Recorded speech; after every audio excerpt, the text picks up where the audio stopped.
Hello, everybody, and welcome. I am so glad you are tuning in live, catching the replay, or listening over on the podcast because you're not going to want to miss out on today's guest. Our amazing guest today is Sheri Dyas Mellott. She is a recent podcast in a weekend graduate, host of the brand new podcast, GLAM State of Mind, and is all about reinventing herself and really just defying the age. Whatever your number is in age, she's all about breaking down the walls and making sure she's able to reinvent herself as she goes through the different seasons of her life. And we're going to have an amazing conversation about how you can do the same. Sheri, I'm so glad you're here today. Thank you so much for having me on. I really appreciate it so much. I've really been looking forward to this today.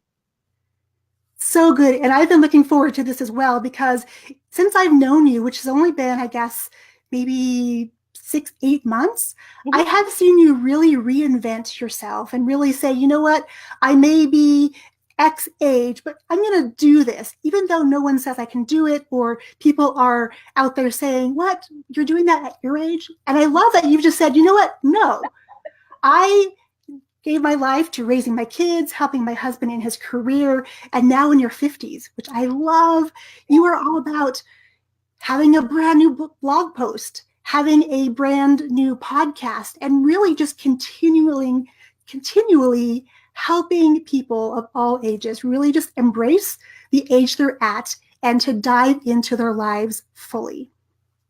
Yes, it's funny because I thought that over the years I lost.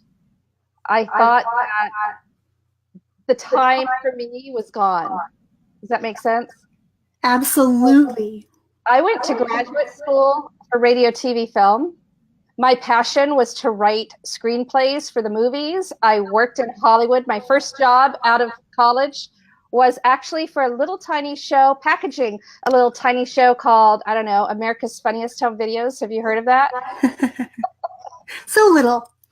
So I started working in Hollywood just a few months before our agency packaged that whole show, and it went live in November of 1989. I was a brand new college graduate. I had my whole future ahead of me. I was going to make it big in the movie business. But I never wanted to be on camera. I was like a techie girl. I wanted to be doing the editing, the videography, the set design. And then I fell in love with writing. I fell in love with working with the writers that we represented. And so I went away to graduate school in Boston. I went to Emerson College to get my Master of Fine Arts in creative writing. And then I fell in love with a dashing naval aviator, a fighter pilot, a test pilot in the United States Navy. And the whole course of my life took a little detour. Amazing. And I just love this because we have so many similarities because I kind of was the same way. Graduate school had this career path in mind, and then you meet the love of your life and things overnight can change. And really, I truly believe that everything that happens is meant to happen and come into our path at just the right time. And it sounds like that happened for you. And since you fell in love and you've shifted your careers from raising your babies to now, can you share what you're doing now in your 50s? Yes, well, actually, I spent my 30s raising my babies. I have 3 kids. And I was like, for the whole decade of my 30s, I was pregnant or nursing or sleep deprived or all of the above. It's just a decade that I feel went by in a flash. And then for my 40s, I got lost in a decade of grief. Like I lost one family member after another after another. And I just thought that was sort of the downhill slope of my life. And somewhere at the beginning of my 50s, I just started trying new things. Like, honestly, I switched makeup. That is the first thing that I did. I was using a really high professional line of cosmetics for 20 years, but I really put no thought into it. And honestly, when I was sleep deprived, I barely took a shower or washed my hair or did anything to put any effort into my appearance, which also affected the way that I felt. how I felt about myself on the outside really was just sort of spinning around and affecting the way that I felt on the inside. And so it wasn't until I was about 50 that I started trying bright colors of lipstick and different colors on my eyes. And so I started feeling different. And then I started trying to do live video. I thought, I'm going to teach other women. I've been in this rut for 20 years. I can teach other women how to get out of it. And so I started teaching them how to get out of a makeup rut. And then I thought, well, what about the whole emotional rut, right? So I started teaching women how to get out of an emotional rut. And that has been so powerful. So I started writing, I started sharing my experiences, and I can't believe the reception that I'm having from other women going, oh my gosh, you too? I was feeling that too. I feel lost. I don't know who I am anymore. I don't know what my goals are anymore. And so it's been really empowering to me, and hopefully to other people too, because I think sometimes we don't share the things that are affecting us so much. And those are the things people need to hear, right? That is so true. And I think that for the moms listening and business owners listening, they can totally relate to this, because when you become a mom, you're totally in mom mode, and that's your jam for a while. And then when you are done with that season of your life and you get to the next one, you're thinking, wait, who am I? What do I love? And you just have to keep trying new things. And I love that you just took something like makeup and said, you know what, I've been doing this for so long, I'm going to try something else. And then when you did that, and then you got really vulnerable and shared those challenges you were having, people can relate because they're also going through it, but they're not talking about it, because in our society, I feel like, especially with moms, it's a bit of a taboo subject. We're supposed to love every moment of it. We're always supposed to be happy. We're never supposed to be down or feel lesser than. Sometimes it just happens. And I love that you were brave enough to step out of that and say, you know what? No more. I'm done. I want to experience life fully again. And here's how I'm going to do it. And I'm going to share my journey with you. So thank you for stepping into that space. It's so hard because I come from a long generation of women who put ourselves last. And there's nothing wrong with that, except when you lose a little bit of yourself through that process. And I think as females, we tend to be caregivers. We care for our family. We care for our kids. We manage the medical appointments. We manage the household, whatever it is that we manage. And I found myself in that role even more so as a military spouse.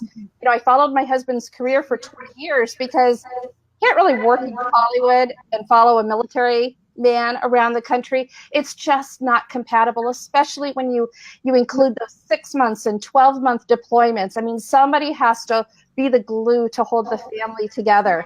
And so it's very easy to put yourself last and to forget that, you need something too. You need to define who you are, who you want to be. What are your goals in life? And honestly, I turned 53 on Black Friday just last week, and I am having the best year. I feel so much better than I did in my 40s.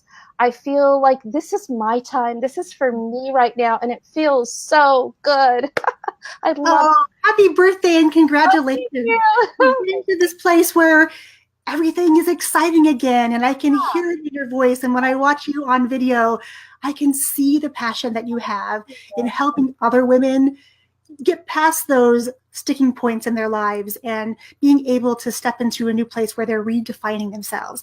And so you just released something brand new to help women on their journey. Can you talk about this podcast of yours? Well, I started sharing my journey, my walk in life with other women, and I couldn't believe the response that I was getting.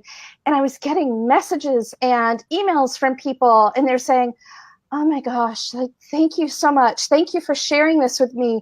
And so I thought, maybe there's a whole group of women, maybe there's, bigger numbers than I even imagine that are feeling the same things as me. So I thought that I would take my stories, because I feel like if I share my story, I can demonstrate what I've gone through. And I feel like that's very relatable when someone shares their story. So I'm a storyteller. That I love to write. I love to tell stories. I come from a long line of storytellers. And so I decided to take the art of storytelling to my new podcast to hopefully make a difference to other women who may be stuck, whether it's an emotional or physical rut, or they've lost themselves because they've put everyone else's needs ahead of theirs. I just want them to know that that's okay. You may be stuck, but you don't have to stay there. And I hope that I can inspire other people to sort of break out of that rut. And I had a few tips that helped me that I shared with them. And I hope those will help also. I think your tips are so spot on as well, because again, you're really pulling back that curtain and saying, you know what, this is my struggle. And if you have this struggle, this is how I got through the struggle to the other side. And here's where I am now. And it's all about this journey of self-discovery and having an open dialogue, an open conversation with other women, whether they're military spouses or not, single moms, career women. I think as women, we just don't talk about a lot of these things. So it's so amazing that you have put not only your podcast together, but your blog and your website, so many amazing resources for women to really just sort of step into their greatness again and really say, you know what, this is my time. It's time for me to also do what I love in addition to raising my kids. I can be all those things. Yes. And so you can share how you've balanced it all. And I just think that is such a beautiful journey to watch unfold. Thank you so much. There are three things that when I look back at how I found myself again, there are three things that were really pivotal to me. The first thing was doing something new. For me, it was lipstick, but it can be, gardening. I just started gardening again this summer, and I've missed gardening for, 15 years. I haven't gardened. I didn't have time. I had other things, whatever. Life was happening, but I started gardening again. Different things that you enjoy, whether it's, they have adult coloring books. There's gardening, there's walking or exercising or reading books, whatever it is that you enjoy, start doing it again. That is the number one thing that started for me.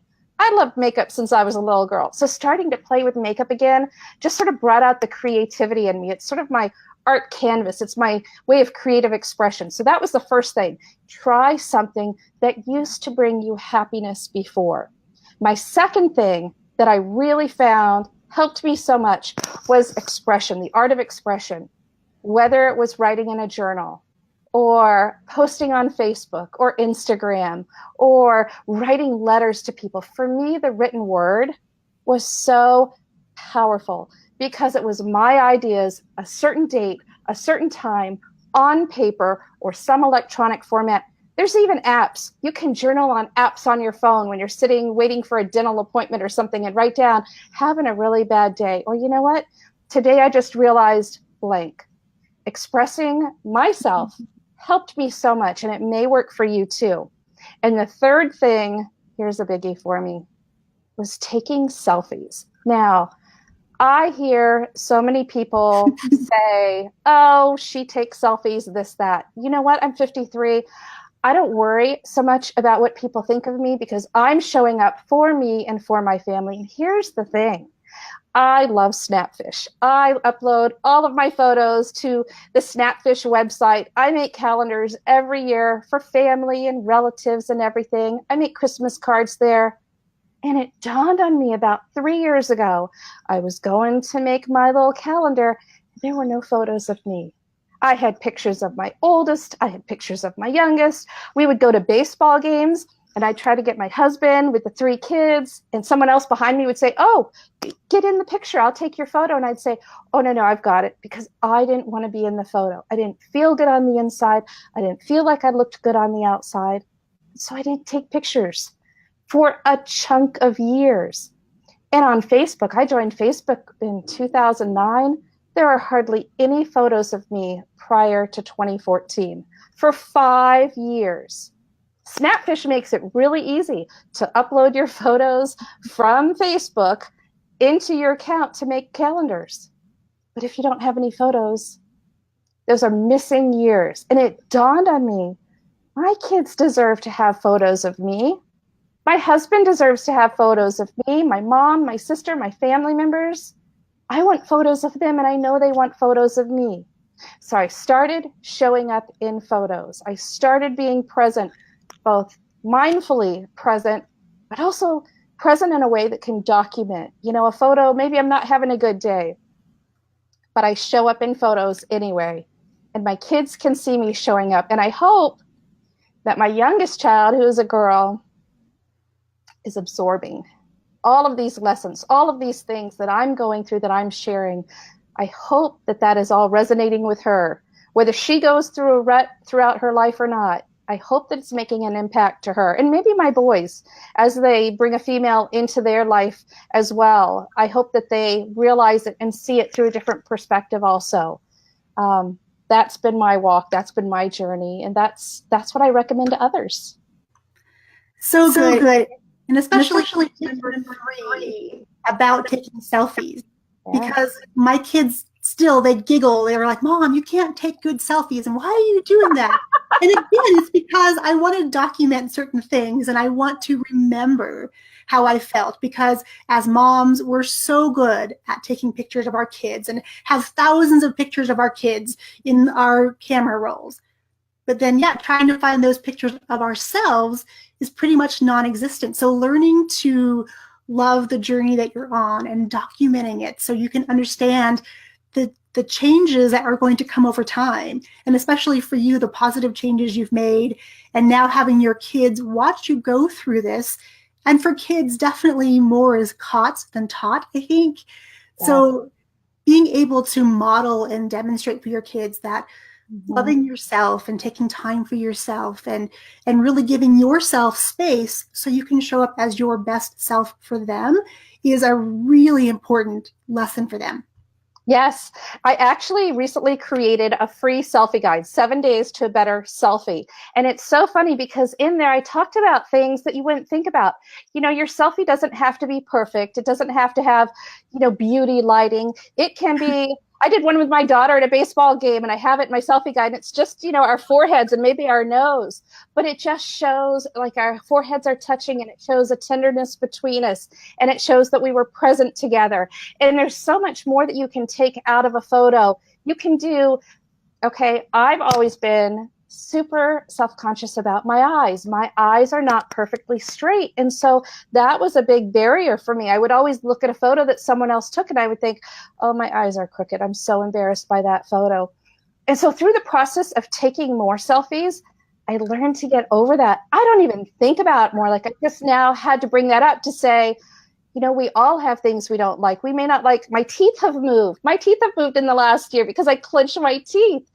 So I probably need braces again, but it's all good because I've figured out ways to take photos so that I feel better about myself, so that I can be present and I can show up for my family who loves me so much. I love that. And when we're finished with this conversation, I would love for you, if you would, to share the link below to grab that selfie guide. Absolutely. Because now that the holidays are coming up, it's a really good time to start practicing because our phones are out. They're ready to take pictures of everything and anything that's happening.